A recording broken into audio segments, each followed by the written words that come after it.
আমাদের ইতিহাস ও সামাজিক বিজ্ঞান বঙ্গবন্ধু বিষয়ক মেলায় আসার জন্য সবাইকে আমার পক্ষ থেকে আন্তরিক শুভেচ্ছা। 2004 সাল বিবিসির বাংলা পরিষেবা মাধ্যম সর্বকালের সর্বশ্রেষ্ঠ বাঙালি শিরোনামে একটি জরিপের আয়োজন করে। সেই জরিপে স্থান পায় 140 জন বাঙালির নাম। এই তালিকায় দ্বিতীয় স্থানে ছিলেন বিশ্বকবি রবীন্দ্রনাথ ঠাকুর, তৃতীয় স্থানে ছিলেন আমাদের জাতীয় কবি ও বিদ্রোহী কবি কাজী নজরুল ইসলাম, চতুর্থ স্থানে ছিলেন শেরে বাংলার একে ফজলুল হক। আচ্ছা, আপনারা কেউ কি বলতে পারবেন এই তালিকায় সর্বপ্রথম স্থানে কে ছিলেন? সর্বকালের সর্বশ্রেষ্ঠ বাঙালি বঙ্গবন্ধু। হ্যাঁ, আর এই বঙ্গবন্ধুকে নিয়ে আজ আমাদের এই বঙ্গবন্ধু মেলা এবং এখানে কিছু বলতে পারার সুযোগ করে দেওয়ার জন্য আমি আন্তরিকভাবে ধন্যবাদ জানাচ্ছি আমাদের শিক্ষিকাকে। বঙ্গবন্ধু শেখ মুজিবুর রহমান ছিলেন আমাদের জাতির পিতা এবং দক্ষিণ এশিয়ার একজন অন্যতম গুরুত্বপূর্ণ রাজনৈতিক ব্যক্তিত্ব।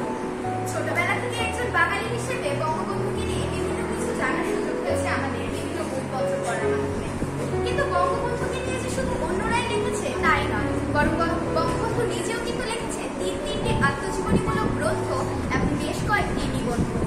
এ থেকে স্বভাবতই আমাদের মনে প্রশ্ন আসে, লেখক হিসেবে কেমন ছিলেন আমাদের বঙ্গবন্ধু, আর কেমনই বা তিনি ছিলেন একজন পাঠক হিসেবে। আর একজন লেখক এবং একজন পাঠক বঙ্গবন্ধুকে আপনাদের সামনে দাঁড় করাতেই আজ আমার এই প্রচেষ্টা।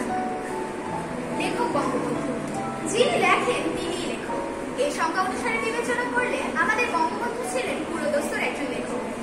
সাধারণত আত্মজীবনীমূলক গ্রন্থে আমরা লেখক শব্দের খোঁজ তেমন একটা করি না, কিন্তু বঙ্গবন্ধুর আত্মজীবনীমূলক গ্রন্থগুলো রাজনৈতিক তথ্যে ঠাসা থাকলেও সেগুলোর মধ্য দিয়ে বারবার বের হয়ে এসেছে লেখক খুঁজে।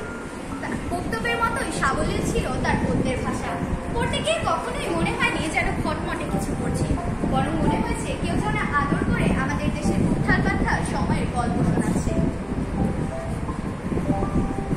বঙ্গবন্ধুর লেখক সত্তাকে তার এই বইগুলো পড়লে এবং নিবন্ধগুলো পড়লে ভালোভাবেই বোঝা যায়। তিনি দৈনিক ইত্তেফাক ও দৈনিক পাকিস্তানে বেশ কয়েকটি নিবন্ধ লিখেছেন, এজন্য তিনি বেশ কিছু সাহিত্য পুরস্কারও পেয়েছেন।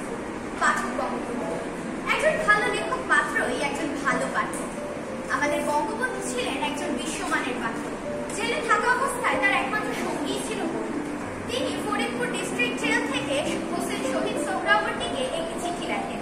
চিঠিতে লেখা ছিল, আপনি বলেছিলেন আমাকে কিছু বই পাঠাবেন, এখনো কিন্তু কোনো বই পাইনি। মনে রাখবেন, জেলে আমি নিঃসঙ্গ, জেলে আমার একমাত্র সঙ্গী হলো বই। সত্যি কি অসাধারণই না ছিল বইয়ের প্রতি বঙ্গবন্ধুর ভালোবাসা। শেখ হাসিনার মুজিব হওয়ার পিতা